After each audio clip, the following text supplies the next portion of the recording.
All right, so picture this. It's the late 19th century, and America is basically this self-contained giant, kind of happy to just keep to itself. But one guy, Captain Alfred Thayer Mahan, comes along and says, nope, that's not going to work anymore. He argued that for America to even survive, it had to start looking outward. So today we're going to break down his whole doctrine of sea power. And trust me, it was a revolutionary idea. It didn't just build a navy, it literally laid the groundwork for America becoming a global superpower for the next 100 years. Okay, let's really dig into this quote. This one sentence from back in 1890 was a total wake-up call. Mahan's looking around and he sees this nation that's just overflowing with industrial muscle, but it has nowhere to flex it.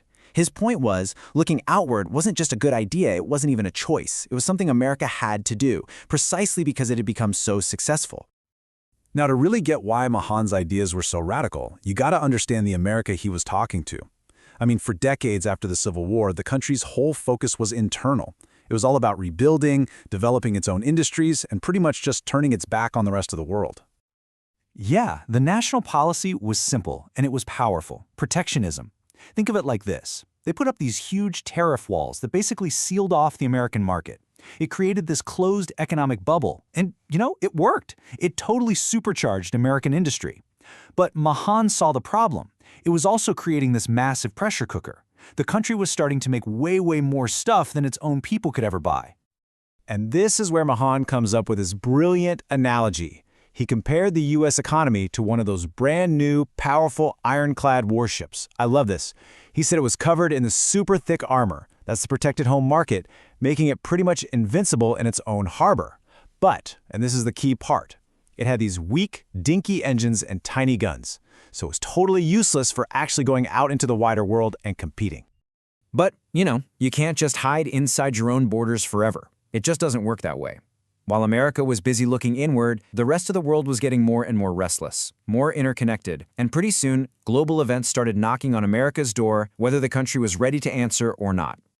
And it wasn't long before the outside world really started poking holes in that isolationist bubble. You had European powers clashing over places like the Samoa Islands, Germany pushing its colonial ambitions everywhere, even trouble brewing in Hawaii. But the real game changer, the one thing on the horizon that was going to change everything, was this massive project.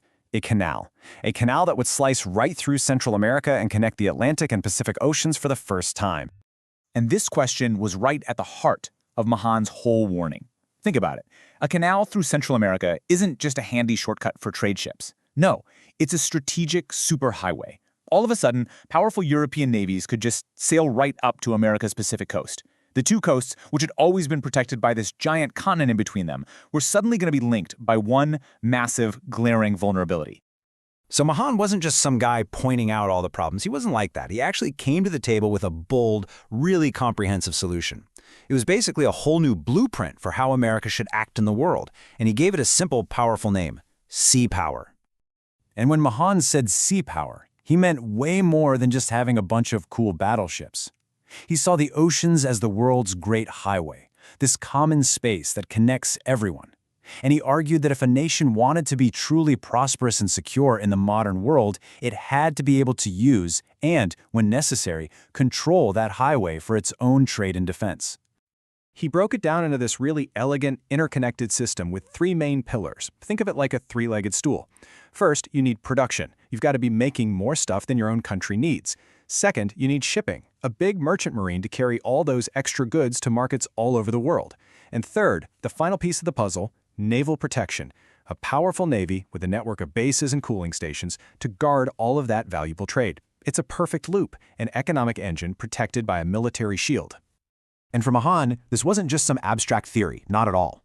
He literally saw the world as a giant chessboard, and on this board, controlling a few key geographical squares meant you could control the entire game.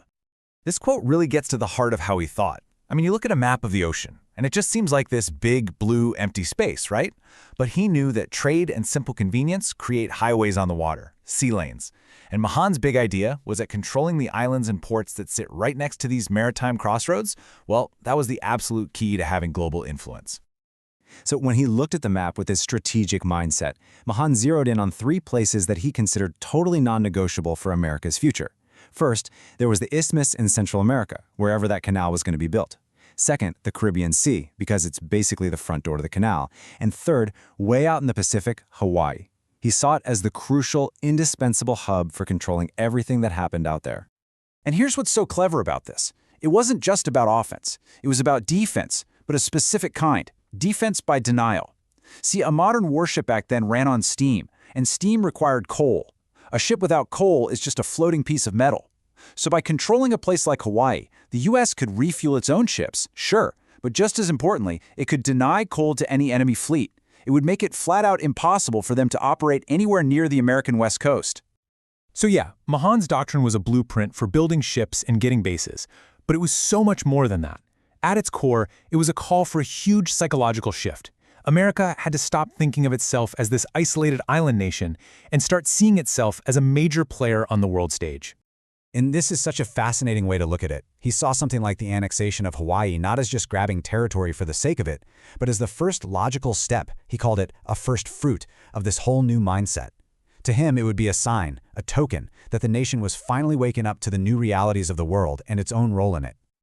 So in the end, what Mahan really did was present his fellow Americans with a very clear, very stark choice. It was a fork in the road. On one path, they could cling to the old, comfortable traditions of isolation, an idea that he argued was becoming more dangerous by the day. Or they could take the other path, embrace a new role of global engagement, and actually use their growing power to protect their future and shape their own destiny. And what's incredible is how quickly his ideas took hold. Within about a decade, Mahan's vision basically became American policy. It set the stage for the Spanish-American War, the construction of the Panama Canal, and the birth of the modern U.S. Navy. You could say his doctrine pretty much defined America's role for the entire 20th century. And that fundamental question he raised about the costs, the risks, and the responsibilities of being a global power, well, that's a question America is still grappling with today.